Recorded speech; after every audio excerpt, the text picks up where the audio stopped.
Bonjour les amis et bienvenue dans une nouvelle vidéo consacrée à l'Olympique Lyonnais et plus particulièrement le mercato de l'Olympique Lyonnais. Alors on va déjà dire bienvenue à Malik Fofana, c'est désormais officiel, recrue de l'OL, recrue offensive, on va dire très attendue avant le match au Havre que je vous présenterai en direct, donc commentaire en direct pendant le match. Je sais que c'est un exercice qui est très apprécié par les suiveurs de la chaîne et pour les nombreux nouveaux abonnés de la chaîne, écoutez, si vous ne pouvez pas voir le match, n'hésitez pas à venir nous rejoindre en direct sur YouTube. Donc un quart d'heure avant le coup d'envoi et un quart d'heure, 20 minutes jusqu'après la fin du match. Alors ça a été un peu la recrue surprise, Malik Fofana, parce que on n'avait pas du tout entendu son nom circuler. Et c'est Hugo Guimet qui en début de semaine nous a dit que ce joueur allait signer. C'est désormais fait, donc pour 4 saisons et demie jusqu'au 30 juin 2028. Un montant de transfert, quand même un petit peu élevé, faut quand même le dire. Vous voyez ici sur le site officiel de l'Olympique Lyonnais, on nous dit 17 millions, auquel pourrait s'ajouter un maximum de 5 millions de bonus et un intéressement de 20% sur une éventuelle plus-value. C'est cher, c'est cher. Moi je me dis quand même qu'on nous a un peu fait miroiter qu'avec les datas, on allait chercher toute une kyrielle de joueurs pas chers du tout, qui sont super bons et sur lesquels on allait faire des plus-values de malades. Je constate par exemple qu'un Nuama c'est 25 plus 5, donc Fofana 17 plus 5, tous les autres aux alentours de 5 millions, mais on va dire c'est leur valeur marchande. Donc moi ces joueurs un peu magiques détectés grâce aux data, je les attends toujours et je ne les vois pas venir. Après ça sort pas de ma poche donc je m'en fous, mais je suis quand même soucieux des finances du club, puisqu'on voit bien que les finances du club quand même ont un impact sur le sportif. En tout cas, bienvenue à lui et on espère qu'il va s'adapter rapidement à la Ligue 1. Il faut dire que même bien que ce soit un jeune joueur, il a quand même pas mal de matchs pro dans les jambes et aussi il est très très bien considéré. Vous voyez que Opta a sorti une stat sur Malik Fofana qui affiche le deuxième total de ballons portés vers l'avant sur plus de 10 mètres en Jupiler Pro League cette saison, 101. Donc à l'évidence c'est un joueur hyper percutant qui réussit à faire souvent la différence par rapport à son adversaire direct. Et c'est vrai que si Nuama apportait un peu cette notion de profondeur, de 1 contre 1 sur le côté droit, sur le côté gauche, il y avait absolument personne. Jeffinho de temps en temps, mais de manière très erratique. Là, finalement, alors peut-être que dans un premier temps, il va jouer du côté droit pour remplacer Nuama, mais c'est vrai que quand on aura Nuama à droite et lui à gauche, on aura quand même deux fusées qui seront là pour alimenter Alexandre Lacazette. Et je trouve ça très intéressant. Après, faut pas se le cacher, c'est un jeune joueur qui franchit un cap en passant de la Jupiler Pro League à la Ligue 1. Donc, est-ce qu'il sera efficace tout de suite? Peut-être. En tout cas, si vous avez été voir des vidéos, vous avez vu que c'est quand même un joueur plein d'énergie, plein de punch. Et donc on espère vraiment qu'il va s'imposer très rapidement. En plus, je pense que c'est quelqu'un qui ne rechigne pas aux tâches défensives, puisque en Jupiler Pro League cette saison, il joue piston. Donc je pense qu'il a aussi la caisse et la volonté pour faire du travail défensif. Alors un autre graphique a été réalisé par DataFoot sur Malik Fofana. Donc je vais le mettre en grand en vous expliquant un petit peu ce que chaque barre veut dire. Alors déjà on le voit 1m69, donc petit gabarit, pied droit, son pied fort, alors que quand je suis allé voir son profil SofaScore, on nous indiquait que son pied fort était son pied gauche. Donc du coup, en jouant à gauche, il joue faux pied. Vous savez que je ne suis pas très fan des faux pieds. Je trouve que dans l'absolu, il vaudrait mieux le mettre à droite et Nuama à gauche, mais pour le moment, ce n'est pas l'option qui est retenue. Donc ici, vous avez les données étudiées et là, la qualité du joueur par rapport à ces données. On voit aussi que sa valeur de transfert est de 8 millions, donc on le paye 17, c'est-à-dire 2 fois plus. Je trouve quand même que ça fait un petit peu cher. J'aurais préféré que on augmente le pourcentage sur la plus-value plutôt que sur le transfert lui-même, mais bon, ce qui est fait de toute façon est fait.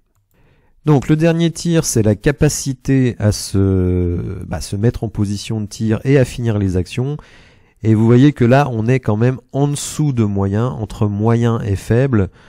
Donc pour le moment, il va sans doute s'améliorer, en tout cas on peut l'espérer.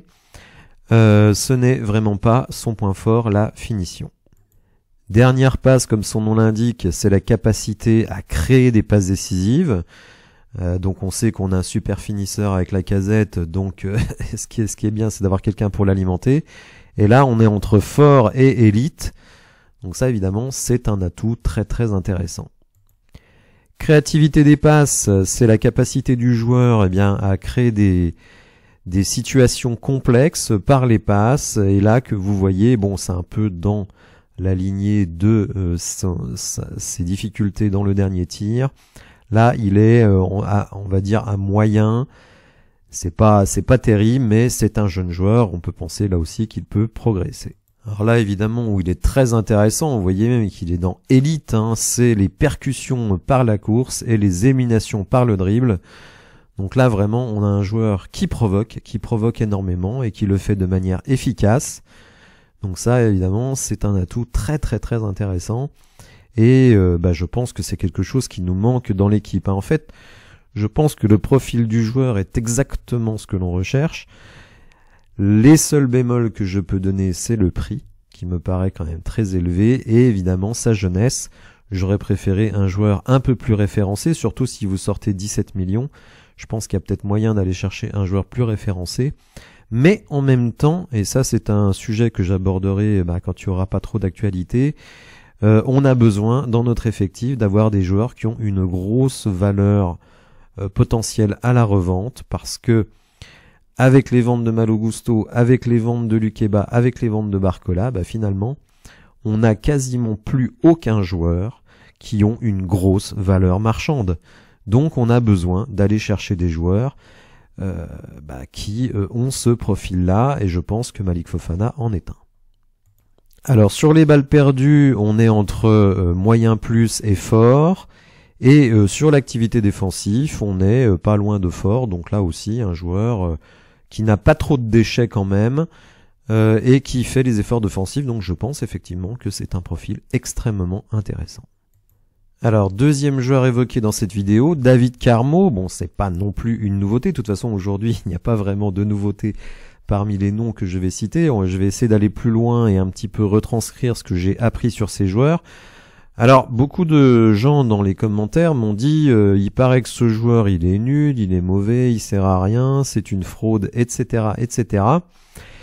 Alors beaucoup ont vu, et je l'ai regardé, la vidéo de Julien Legone sur ce joueur. Il avait invité un de ses amis à lui qui connaît bien le FC Porto et qui effectivement a fait un tableau assez cataclysmique du joueur. Mais quelques jours plus tard, j'ai entendu dans un space de Gone Back un journaliste de SoFoot qui lui aussi suit la Ligue portugaise et notamment le FC Porto, et qui a été quand même beaucoup moins négatif sur le joueur, pour expliquer un petit peu pourquoi il joue très peu. Lui considère que Sergio Conceição, bon vous le connaissez, il est passé par Nantes, qui est un coach on va dire extrêmement volcanique et très conservateur. En fait, Conceição, il a des joueurs en qui il a confiance, et même si ceux-ci ne performent pas spécialement sur le terrain, il continue à les aligner et il donne très peu leur chance aux joueurs qui sont sur le banc. Donc il s'est mis à dos Carmo s'est mis à dos Conceição, les deux ne peuvent pas se voir, Et donc Conceição ne lui fait absolument aucune confiance. Alors, le journaliste de SoFoot disait également qu'effectivement, il a été acheté 20 millions, donc de ce point de vue-là, c'est un flop, mais en même temps, ce n'est pas un mauvais joueur. Quand il était à Braga, il était très très bon. C'est pour ça d'ailleurs qu'il a été recruté par Porto. Les choses ne se sont pas bien passées, notamment avec Conceição à Porto. Et Conceição à Porto, il fait la pluie et le beau temps. C'est lui qui a redonné un petit peu de lustre à ce club. Et donc les dirigeants lui font une confiance totale et il fait ce qu'il veut. Mais c'est vrai que parfois, il prend des joueurs en grippe et préfère aligner sur le terrain des joueurs, on va dire, référencés de son point de vue, même s'ils sont pas tous très bons. Donc c'est pour ça que Carmo est sorti des radars. Parce que moi, ça me paraissait quand même étrange que notre cellule de recrutement aille chercher ce joueur dont Porto va espérer récupérer entre 10 et 15 millions en option d'achat. Donc ça m'étonne qu'on mette autant d'argent pour un joueur dont on n'est même pas sûr d'ailleurs qu'il soit titulaire. Donc Santi Auna, lui, nous dit aujourd'hui que Lyon continue de pousser pour signer Carmo, le défenseur de Porto. Les discussions sont toujours encore entre les deux clubs pour tenter de trouver un accord. On sait que le joueur, lui, est d'accord. Déjà, il veut absolument partir de Porto, où ça se passe très très mal avec son entraîneur et où il sait que de toute façon, il ne rentrera pas vraiment définitivement dans la rotation. Le projet lyonnais l'intéresse. Vous le savez sans doute, Lyon espère un prêt avec option d'achat pour ne sortir le montant du transfert que en juin prochain. Et en plus, c'est intéressant pour nous parce que à la limite, si le joueur est aussi un flop chez nous, eh bien on ne lèvera tout simplement pas l'option d'achat. Mais je pense que Porto veut glisser une option d'achat quasi obligatoire, genre maintien ou un truc comme ça. Même si le maintien n'est pas du tout garanti pour l'Olympique Lyonnais. En tout cas, je pense que ce sont les discussions actuellement avec Porto. Porto n'aime pas perdre de l'argent sur ses transferts. Ils l'ont payé 20 millions. Ils veulent se rattraper d'une manière ou d'une autre. Et je pense que les discussions pour le moment achoppent là-dessus, mais Lyon reste à fond sur ce joueur et lui est d'accord pour venir, donc on n'attend plus que les clubs se mettent d'accord. Alors, autre sujet évidemment, Nemanja Matic, vous le savez sans doute si vous suivez mon onglet communauté, le joueur veut impérativement quitter Rennes, il va au bras de fer avec le club. En début de semaine, il a vidé son casier au centre d'entraînement. Aujourd'hui, il a même pris le train pour partir de Rennes. Et en gros, il menace, si Rennes n'accepte pas un transfert, de tout simplement prendre sa retraite. Lui semble s'être mis d'accord avec l'Olympique Lyonnais. En tout cas, c'est ce qui nous est dit par la presse. Évidemment, c'est une situation un petit peu délicate, mais Rennes se met d'ores et déjà à la recherche de joueurs pour le remplacer, puisque de toute façon, lui ne jouera plus à Rennes. Donc l'intérêt de Rennes, c'est quand même de récupérer quelque chose, ne serait-ce qu'une petite indemnité de transfert. On part de 3 millions, ce qui est tout à fait dans les cordes de l'Olympique Lyonnais, et un salaire aux alentours de 2,5 millions. Bon, il restera 1 an et demi de contrat à Matic. Mais on va regarder quand même que malgré ses 35 ans, sa première partie de saison a été vraiment impressionnante. Et là, on a des stats à la Roma et à Rennes. Et vous allez voir que dans quelque chose qui est très important pour nous, c'est-à-dire avoir une sentinelle de haut niveau, c'est difficile de trouver mieux que Matic malgré son âge. Donc, Matic, 35 ans, serbe. Alors certains font remarquer qu'un serbe va se retrouver avec deux croates, Lovren et Kaletačar. Alors Lovren sera-t-il encore là d'ici la fin du mois de janvier? Ce n'est pas sûr, même si pour le moment rien ne circule à ce sujet. Donc 1m94, donc grande taille. 3 millions, ça c'est sa valeur, mais donc on parle d'un transfert entre 2 et 3 millions. Milieu défensif, pied gauche, ce qui est intéressant vu que nous n'avons pas de milieu de terrain gaucher de bon niveau. Donc, je dirais sur le papier, c'est quand même très intéressant. Alors, impact offensif limité, ça on s'en doute. Occasion de but 8 sur 100, donc c'est pas génial. But hors penalty, donc 25 sur 100, c'est pas génial non plus. Création à la passe 40 sur 100, ça fait pas rêver. Mais progression balle au pied 73 sur 100, c'est très bien. Élimination d'adversaires 95%, c'est très bien. Provoquer des fautes, bon ça on s'en fout un peu. Aptitude défensive 40 sur 100, c'est un peu décevant, on aurait pu espérer davantage, mais alors vous allez voir que dans les duels, là il n'y a pas photo. 91 sur 100 dans les duels, hein, c'est vraiment un truc de fou. 95% sur les duels aériens, donc rendez-vous compte quand même qu'on va se retrouver avec O'Brien, Kaletachar, Lovren, peut-être Carmo et Matic, tous à plus d'1m90, hein, même largement plus d'1m90. On peut même rajouter Alvero, donc essayer de mettre. Donc moi qui depuis des mois et des mois me plains qu'on n'a pas assez de taille dans notre équipe, là quand même je suis comblé et ravi de cela.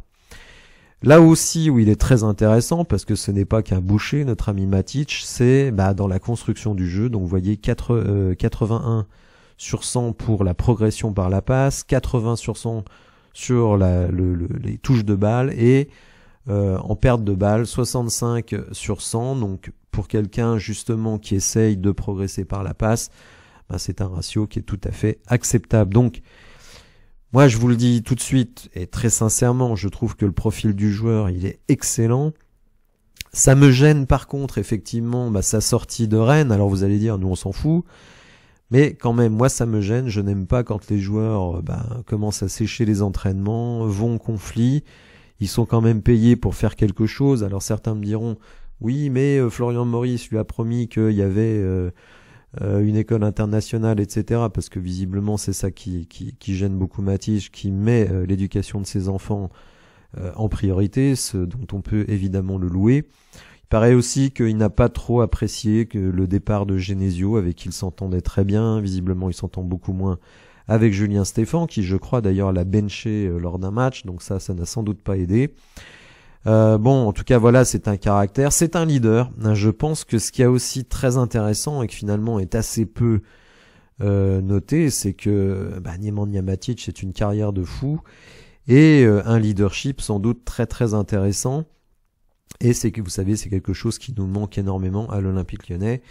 Donc écoutez, même si moi ça me gêne qu'on aille chercher un joueur qui est allé au conflit avec son club, le profil et la personnalité et je dirais la surface du gars, la surface sur le plan du charisme, etc., fait que c'est un complément idéal pour notre milieu de terrain, mais aussi pour permettre à certains de nos jeunes, comme Diawara, de s'inspirer de lui, de prendre des conseils de lui pour continuer à progresser. Et j'estime, mais bon, peut-être que vous ne partagez pas cette opinion, que si on arrive à faire Carmo en défense centrale, malgré les réserves qui ont été émises par d'autres youtubeurs, si on fait Matic au milieu de terrain, bon, vous savez que Perry et Adrielson, je suis pas super fan, mais en tout cas bon, je veux bien leur donner une chance. On a Fofana qui est arrivé. Si on arrive à faire un autre numéro 9 que Baldé et éventuellement un autre ailier, alors Benrahma ou pas, vous allez voir que la piste Benrahma elle est pas facile. On parle aussi de Danjuma qui reste tout à fait d'actualité. D'ailleurs son agent a confirmé qu'il y avait des discussions avec l'Olympique Lyonnais, mais il faut convaincre Everton. Et il faut convaincre Villarreal à qui il appartient. Donc tout ça, ça fait beaucoup de conditions. Mais en tout cas, il paraît que Danjuma, lui, est intéressé aussi pour venir à l'Olympique Lyonnais. Donc, si on arrive à faire un mercato qui ressemble à ça, c'est pas un mercato parfait, mais quand même, c'est un mercato qui, à mon sens, répond à un des éléments pour moi importants d'un mercato, c'est d'améliorer l'équipe. J'estime que le mercato d'été n'a absolument pas amélioré l'équipe, loin de là. D'ailleurs, notre classement est là pour en témoigner. Mais si on fait le mercato qui est pour le moment prévu, je trouve que là, l'équipe elle sera vraiment améliorée. Et je dirais même qu'on peut peut-être avoir des ambitions revues à la hausse pour la deuxième partie de saison, plutôt que de jouer uniquement le maintien. Mais peut-être que je m'enflamme. En tout cas, je trouve que là, petit à petit, on rajoute vraiment de la qualité dans notre effectif, alors que je trouve qu'au contraire, cet été, on en a enlevé énormément. Donc rapidement, Saïd Benrahma, donc là je vous renvoie à mon onglet communauté, intéresse également Brentford, je crois qu'il a joué déjà à Brentford, Wolverhampton et Fulham. Donc vous voyez, on est quand même en compétition avec 3 clubs anglais, alors pas 3 clubs de haut niveau sur le plan anglais, mais bon, après l'Olympique Lyonnais, est-ce qu'il est encore considéré à l'instant T comme un club de haut niveau? Ce n'est pas certain. Évidemment, ces équipes-là ont beaucoup d'argent, hein. Vous savez, la Première Ligue, l'argent ruisselle, hein, donc bon, ils n'auront aucun problème à payer le transfert, et le joueur, lui, semble donc se plaire outre-Atlantique. Je pense qu'il ne faut pas s'acharner à essayer d'aller chercher Benrahma s'il ne veut pas venir comme ça. En fait, quand un transfert dure trop, à mon avis, il faut abandonner et passer à autre chose. Rappelez-vous cet été, rappelez-vous en janvier de l'année dernière, on a perdu beaucoup de temps sur des joueurs qui n'avaient pas un enthousiasme particulier pour venir à l'OL. On a perdu du temps, ils sont pas venus et on a fait un mercato par défaut. Donc Benrahma, s'il veut venir, ok. S'il veut pas venir, en plus c'est vrai que j'ai entendu dans une émission que Lucas Paqueta s'était blessé et serait arrêté 2 mois. Donc finalement, il va peut-être tout simplement retrouver du temps de jeu à West Ham. Donc est-ce que c'est le moment pour lui de quitter le navire? Ce n'est pas certain. Donc je pense qu'il faut abandonner cette piste et aller chercher quelqu'un d'autre. Alors pour Arnaud Danjuma, Salvatore Amoroso, quel joli nom, nous dit que Everton n'est pas totalement convaincu par Arnaud Danjuma. Donc priorité de Villarreal, mais vous voyez quand même 15 millions le coût. Alors l'idéal évidemment ce serait de faire comme avec Carmo, un prêt avec option d'achat, une option d'achat difficile, pas une option d'achat quasi automatique. 15 millions là aussi, enfin c'est quand même des tarifs très impressionnants. En tout cas bon, Danjuma, vous le savez, bon j'ai déjà fait une vidéo sur le sujet donc je ne vais pas revenir sur lui, mais d'après d'autres choses que j'ai lues, il serait d'accord pour venir. Bon, problème, hein, c'est ces joueurs là qui sont un peu sortis des radars, comme Carmo, comme Danjuma, voire Benrahma. Est-ce que ça vaut le coup de mettre des sommes aussi importantes pour ces joueurs? Moi, je suis quand même assez réservé sur cette méthode-là. Bon, en tout cas, on va suivre évidemment la suite du mercato avec beaucoup d'intérêt. Après-demain,